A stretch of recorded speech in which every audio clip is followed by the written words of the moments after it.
The MAGA movement is mad at President Trump.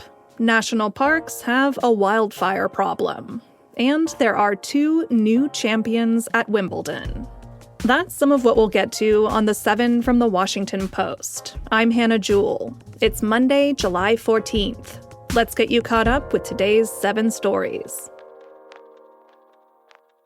Number 1. MAGA leaders are lashing out at President Donald Trump over Jeffrey Epstein. This weekend, some of Trump's most devout young supporters gathered for a Turning Point USA summit. But a cloud hung over the convention center in Tampa. Attendees booed the Trump administration's handling of files related to the sex offender Jeffrey Epstein. He died in prison in 2019. Here's conservative podcaster Megyn Kelly talking to Turning Point USA's executive director, Charlie Kirk. Let me just ask you, make some noise if you care about the Jeffrey Epstein scandal. Raise your hand if it matters a lot to you. Raise your hand. So every hand of 7,000 people. Everybody cares. Before Trump returned to office, he and his advisors promoted conspiracy theories surrounding Epstein. But now, Trump's Attorney General Pam Bondi has declined to release more on the investigation into Epstein and his potential associates. And Trump has essentially told his supporters to get over it. That has fueled a lot of anger among his base, especially his younger supporters. Some prominent conservatives fear the rupture could do lasting damage to Trump's coalition and threaten the Republican Party in the midterm elections next year.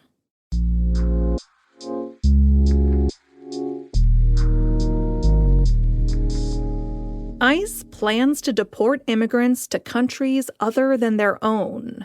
That's number 2. The Post has obtained a memo written last week by the acting director of U.S. Immigration and Customs Enforcement. It signals a dramatic shift in policy. According to the memo, immigration officers could immediately start deporting immigrants to countries other than their own with as little as 6 hours' notice. The deportations could go ahead even if officials have not provided any assurances that the deportees will be safe from persecution or torture. The U.S. has rarely deported people to countries where they are not citizens. Lawyers warned that thousands of immigrants with work permits and families in the U.S. could now be uprooted and sent to places where they lack family ties or even a common language.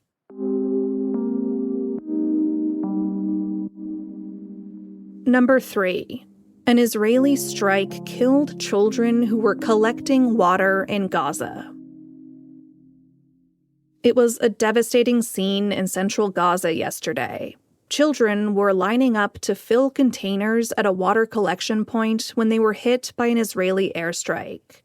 Local health officials said 10 people were killed and that most of the dead were children.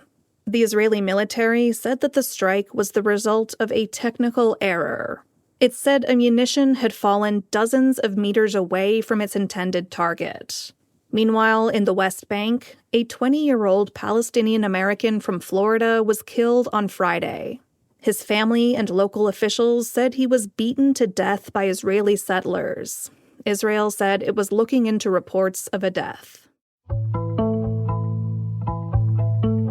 Number 4. Heavy rainfall forced a halt to search efforts in central Texas. This weekend, rain caused more significant flooding in Texas.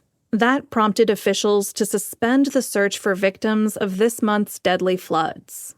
The confirmed death toll from those floods stands at 129 people. 27 of those deaths were at Camp Mystic.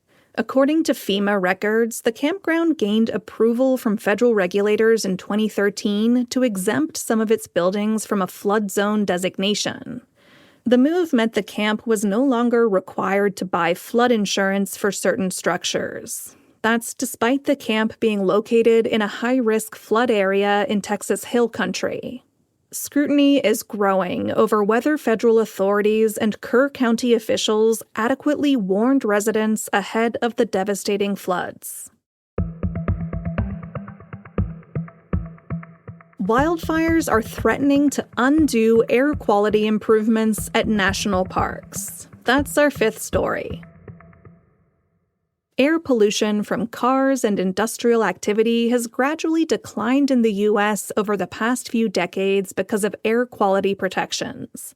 But more frequent wildfires are pushing haze levels back up, and that's clouding the views at some of the country's most famous parks. In California, for example, parks such as Yosemite, Sequoia, and Kings Canyon are situated downwind from the state's largest cities, busy highways, and industrial-scale agriculture. From July to October, wildfires add to the problem, bringing brief but intense spikes in pollution. Smoke from large fires can cause yellow haze thousands of miles away. Today, the Post published a tool that lets you look up how air quality has changed in your favorite national park. You can find it in our newsletter.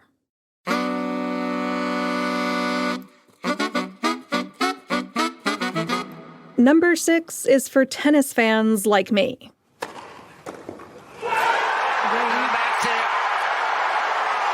Jannik Sinner takes his piece of Wimbledon history. Italy's Jannik Sinner won his first Wimbledon title. Yesterday, Sinner faced off against Carlos Alcaraz of Spain. It was a showdown between the top 2 men's tennis players in the world, and it was a rematch of their grueling French Open final last month. That's when Sinner led Alcaraz by 2 sets and 3 championship points, but lost the trophy anyway. This time, things went the Italians' way. Sinner defeated Alcaraz, who had won back-to-back Wimbledon titles in 4 sets.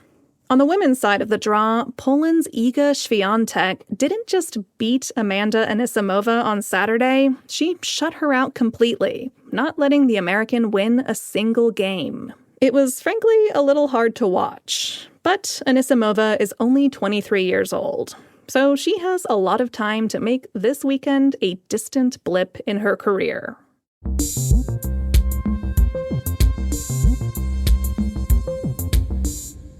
And at number 7, a science museum discovered dinosaur bones under its own parking lot.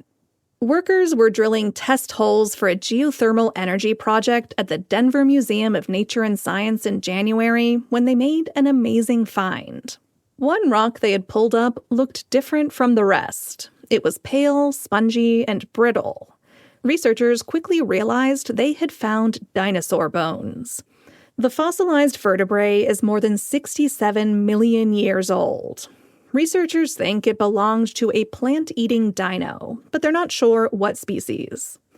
This is not the first time that construction sites in Denver have revealed prehistoric treasures, but scientists say these are the oldest and deepest dinosaur bones ever found within the city limits.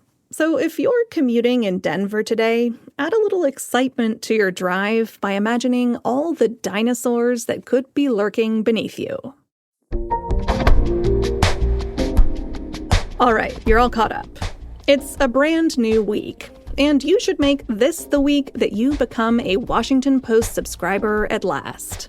We actually have a great sale right now. You can get a core subscription for just $29 for your first year.